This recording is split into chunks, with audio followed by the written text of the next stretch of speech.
এই যে আমাদের এখানে জাল ফেলছিল গতকাল, তো এখন উঠালো। মাছের চেয়ে শামুক বেশি। তারপরে দেখি কি আছে। কি খারাপ বলছে না? চিংড়ি মাছ। চিংড়ি মাছ তো আছে কয়েকটা।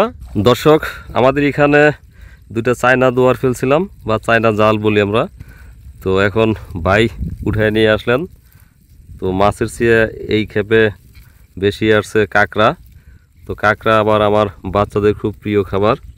তো ভাবলাম যে বড় বড় কাঁকড়াগুলো আজকে বাসায় নিয়ে যাব, যে কারণে ভাই খুলছে। দেখি খাওয়া দাওয়া ভালো হবে। কাঁকড়া খান তো আপনারা? না, আমরা খাই না। খান না কেন? আমার দেশে ঘৃণা করে খায় না। ঘৃণা করে খায় না? আপনার বলি, বাংলাদেশের যত বড় বড় হোটেল আছে ঢাকায় বা বাংলাদেশের যে কোনো জায়গায়, ওইসব বড় বড় হোটেলে এই কাঁকড়া কিন্তু আমরা অনেক দাম দিয়ে কিনে খাই। তো এখন আমার বাচ্চারা আবার এগুলো খুব পছন্দ করে। তো এখন এই জন্য বাচ্চাদের জন্য এই কাঁকড়া বড়গুলো বাইছে দিবেন, আজকে বাড়িতে নিয়ে যাবো এগুলো। দর্শক দেখুন কত কাঁকড়া। এই কাঁকড়া কিন্তু ঢাকাতে প্রায় 700-800 টাকা কেজি এই কাঁকড়া। তো এখানে আমাদের আলামিন ভাই থাকে, উনি মাঝে মাঝে মাছ ধরে, কিন্তু উনি জানেন না যে কাঁকড়ার দাম এত। আলামিন ভাই, এরপর কি করবেন? কাঁকড়া পাইলে বেশি হলে আমার বলবেন, আমি তো অত নিব না, কিন্তু আপনি ঢাকা আমি পাঠাই দিলে দেখবেন আপনি বিক্রি করে নিয়ে আসতে পারবেন। আচ্ছা, একবারে সব দিয়ে না, যেটা আছে ঢালেন। ঢালার পরে বড়গুলো রাখবেন আর ছোটগুলো ফেলে দিবেন। আবার এর মধ্যে পটকাও আছে আর অনেক শামুক আছে, কিন্তু বড় বড় উড়ান। বড় ব্যক্তি উড়ার নাই। গেল গেল, ধরেন। সবই নিবেন আপনি খাইলে রেখে দেন। না, 1.5-2 কেজি হবে। সুইট এবার জামাই, একটা সুখবর আছে আজকে। জানেন সুখবর কি? সুখবর হইতেছে, ওই যে চায়না মিষ্টি কুমড়া আনছিলাম 5 প্যাকেট নাকি 6 প্যাকেট, এটা আমার লেখা আছে, কিন্তু ওখান থেকে পাইছি 1 প্যাকেট, বাকি 5 প্যাকেট নাই, বুঝছেন? তো এখন কাজ তো করলাম, কিন্তু কাজ করতে গিয়ে দেখি যে আমার বীজই নাই। তো 4-5 জন লোক নিয়ে কাজ করতেছি, বীজটা নাই। তো একটু দেখেন, মানে খোঁজাখুঁজি করা লাগবে, একটু খোঁজাখুঁজি করে দেখেন পান কিনা। না পাইলে জিজ্ঞার পরে না হয় সকালে ব্যাগ চেক করবো। আচ্ছা, এবার শুনেন, এই যে পানি যে এখন দিতে বললাম, কেন দিতে বললাম? কারণ আমি বলে গেলে এরপর আর মনে থাকবে না সন্ধ্যার সময়, বা অন্য কাজে থাকবেন। তো যে কারণে এখনই দেন। পানি বিকালে দিতে হবে, কে বলছে আমি জানি না। আল্লাহ তাআলার রহমত যখন বর্ষিত হয়, বৃষ্টি আসে, তো সকাল বিকাল রাতের তো কোনো সমস্যা না। গাছে পানি বলে আমরা খুশি হয়ে যাই। আর নিজেরা পানি দিতে গেলে চিন্তা করি সন্ধ্যার আগে পানি দেওয়া যাবে না, সন্ধ্যার আগে বীজ দেওয়া যাবে না।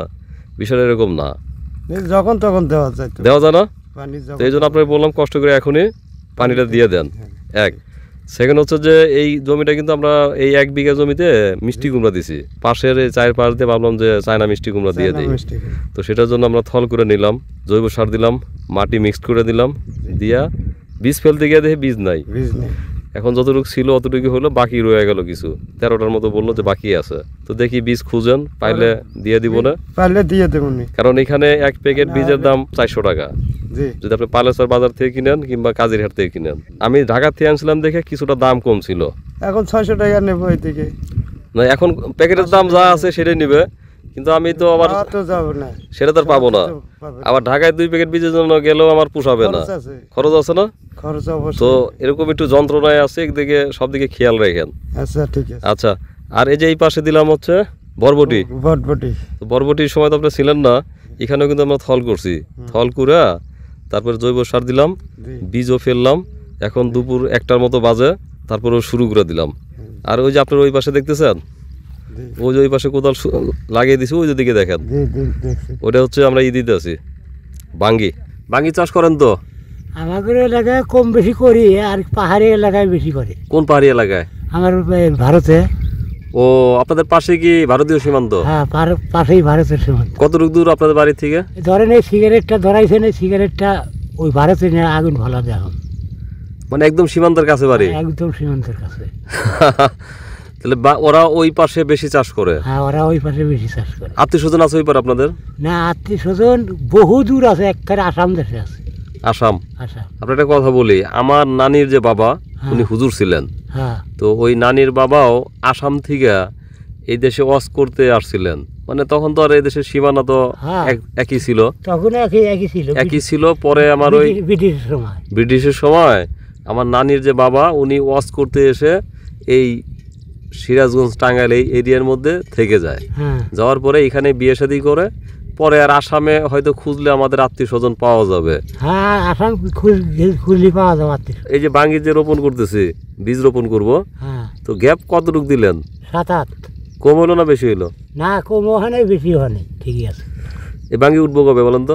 ভাঙ্গি তা ধরেন গাছ ওমন হইলে 2.5 মাস 3 মাস পরে উঠবো। 2.5 মাস 3 মাস। হ্যাঁ এখন আমি একটা কথা বলি, অনেকে আবার আমাকে খারাপ বলতে পারে, হ্যাঁ তো আমার মনে হয় এটা ভালো সময় রোপণ করতেছি বীজ, কারণ হচ্ছে 3 মাস পরে কিন্তু সম্ভবত রোজা শুরু হবে। হ্যাঁ তো রোজার সময় তো বাঙ্গির চাহিদা বেশি থাকে, চাহিদা বেশি থাকে। তো এই জন্য আমার মনে হইতেছে আমরা একটা ভালো সময় এটা রোপণ করতেছি। হ্যাঁ আবার অনেকে বলবে যে ভাই ব্যবসার চিন্তা করেন আগে। ব্যবসা জিনিস একটা জিনিস ভ্রমণ করলি বেশিরভাগ হইলে বিক্রি করা যায়, আর কম হইলে নিজে খাওয়া তো চলবো। না আমরা তো অনেক কিছু করলাম, ওই পাশে হ্যাঁ। আপনি মিষ্টি কুমড়া দিলেন, লাউ হ্যাঁ। দেখলেন, এই পাশে আমরা বরবটি দিলাম, আবার এখানে বাঙ্গি দিচ্ছি, ওখানে বাঙ্গি দিব, এই পাশে গাজর আছে, হ্যাঁ। ওই ঝিঙ্গা চিচিঙ্গা সবই তো কম বেশি করতেছি কম আমরা। বেশি সবই আছে। আচ্ছা, তো এই চরে তো কাজ অনেকদিন ধরেই করেন। এই চরে এইবার নতুন আসলাম, ওদিক দিয়ে কাজ করছি পালের চর। ওই পারে হ্যাঁ তো যে মরিচ খেতে দেখতেছেন কেমন হয়েছে আমাদেরটা, এই যে মরিচ খেত মরিচ খেত ভালো হয়েছে।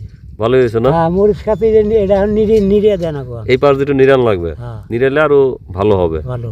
আমরা এখন বাঙ্গির বীজ রোপণ করছি। ভাই এই বাঙ্গির বীজ আপনাদের এলাকায় কটা করে দেন? 3-4 তো আমরা দিলাম কটা আজকে বলেন? 4টা। তো 2টা থাকলেও সমস্যা নাই, 3টা হলেও সমস্যা নাই। তো এটা বেশি দেন, বীজ যেহেতু পর্যাপ্ত আছে, দরকার হলে পরে যদি গাছ কোনো দুর্বল মনে হয় বা আবার সব নাও জ্বালাইতে পারে। একটু এই প্যাকেটটা একটু দেখাই দর্শক, এই প্যাকেটটা একটু দেখেন। এই প্যাকেটটা হচ্ছে থাইল্যান্ড অ্যাগ্রো সিড সিনাল বাঙ্গি।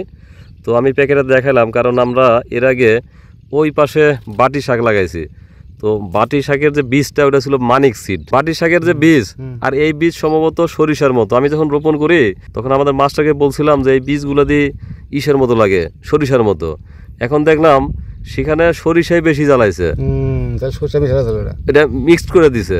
তো দর্শক আমি আপনাদেরকে একদম প্রমাণ সহ দেখাইতে পারি যে মানিক সিডের যে বীজ আমাকে দেওয়া হয়েছে বাটি শাকগুলা, সেখানে আমি গাছ সহ আপনাদের দেখাচ্ছি।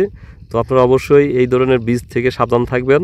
আমরা হয়তো অল্প রোপণ করছি, অল্প ক্ষতি হয়েছে, আমাদের তো সরিষা বোনার কথা ছিল না। তো তারপরেও যারা এই কোম্পানির কর্তৃপক্ষ আছেন তাদের দৃষ্টি আকর্ষণ করছি, পরবর্তী থেকে আপনারা একটু সতর্ক থাকবেন যে লাভ করতে গিয়ে আরেকজনের ক্ষতি করবেন না। কারণ আমাদের এখানে অল্প জায়গা, হয়তো আমরা অতটা গায়ে লাগবে না, কিন্তু কোনো মানুষের এরকম ক্ষতি করা কারো ঠিক না। আপনার প্রমাণ চাইলে আমি প্রমাণ দিতে পারবো যে আমি মানিক সিডের বীজ এখানে রোপণ করছিলাম, সেই বাটি শাক কিন্তু বেশিরভাগই হয়েছে সরিষা, ফাঁকে ফাঁকে কিছু বাটি শাক আছে মিক্সড করে দিছিলেন।